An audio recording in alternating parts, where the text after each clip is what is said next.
All right, today we're diving into a really provocative theory, one that asks a pretty radical question. What if our entire monetary system isn't what we think it is? What if it's actually designed to enslave us?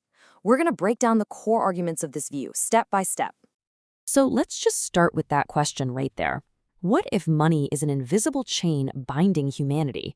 I mean, think about that for a second. It completely reframes money. It's not just a tool for buying coffee or paying rent anymore. It's presented here as a potential system of control. So, how does this theory even begin to build that argument? Let's get into it. Okay, first up, money from thin air. This is the source's theory of how money is actually created. To get our heads around this whole idea, we've got to start right at the beginning. Where does money really come from? The source material we're looking at claims the whole process is deliberately made to seem confusing, but when you pull back the curtain, it's actually surprisingly simple. The whole argument really kicks off from this one idea that for most of us, the monetary system is kind of like a religion. We use it every single day, we believe in it, but we almost never question how it's actually built or who it really serves. And this theory claims that this lack of questioning is what allows the entire system to just keep on running, completely unchallenged. Okay, so here's the engine room of the whole thing, according to this theory. It's a concept called fractional reserve banking. Now, it sounds technical, but the idea is pretty straightforward. You deposit your money in a bank. The bank only has to keep a tiny piece of it, a fraction, in its vault. And the rest of it, they can loan it out. And here's the kicker. When they loan it out, they're essentially creating brand new money, multiplying what's actually in the system. So how does that new money actually get made? The source breaks it down into this simple three-step process. Step 1, the government decides it needs more money, so it issues bonds. Think of them as official IOUs.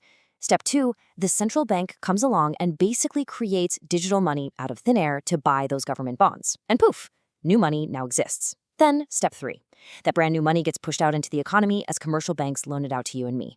But here's the crucial takeaway from all this. From the very first moment it exists, every single dollar is created as debt. And that brings us to a pretty wild realization presented in the source. The vast majority of money in the world, it isn't paper bills or metal coins. It's not something you can physically hold. It's really just numbers on a screen, ones and zeros in a bank's computer system. So let's move on to the next part, the trap of interest. Is it a mathematical impossibility? You see, according to this theory, creating money as debt is only half the story. The other piece of the puzzle, the part that supposedly turns the whole thing into a trap, is interest. The source material really doesn't pull any punches here. It calls interest the ammunition of economic slavery. Whoa, that's a powerful claim. So why does it frame it like that? Well, the entire argument boils down to some very simple and supposedly inescapable math. Okay, this right here, this is the absolute core of the argument. Look at the two columns. On the left, you have the money that gets created when a loan is made. That's the principal. But on the right, you have the money that has to be paid back. That's the principal plus interest. Now here is the central claim of the whole theory. The money for the principal was created, but the money to pay the interest, it was never created. It simply doesn't exist, which means there is always more debt in the system than there is money to pay it all off. And if you follow that logic, the conclusion is, well, it's pretty stark. If it's literally impossible for everyone to pay back their debt because the money to cover the interest was never made, what does that mean? It means someone, somewhere, has to default. It's not a possibility, it's a mathematical certainty. In this view, bankruptcy and poverty aren't accidents or bugs in the system. They are guaranteed, built-in features. Now, to back this up, the source points to this fascinating and pretty obscure court case from 1969. The story goes that a court actually ruled against a bank trying to foreclose on a mortgage. And the reason? The bank itself admitted that it had created the money for the loan from nothing. It was just a simple bookkeeping entry. The source presents this as this bombshell legal precedent that got buried, one that supposedly proves the whole system is a fraud. And yet, everything just continued on as before. Okay, let's look at the next section, a system of inequality and its stated consequences. So, if this impossible equation is real, what does it actually do to society? Well, according to the source, the result is deep and systemic inequality. And this chart really paints a picture of that. The source material points to statistics like this, where you have just 1% of the world's population owning 40% of its wealth. And in this theory, that isn't just a coincidence or an accident of history. It's the predictable, direct outcome of a system that is designed to constantly funnel wealth from the many upwards to the very, very few. And the human cost, well, it's put in some really devastatingly clear terms. The source highlights this number, 34,000. That's the number of children it claims die every single day from preventable poverty-related causes. And the argument here is that these deaths are a direct result of the economic inequality that this monetary system creates. And this all scales up from personal debt to global politics.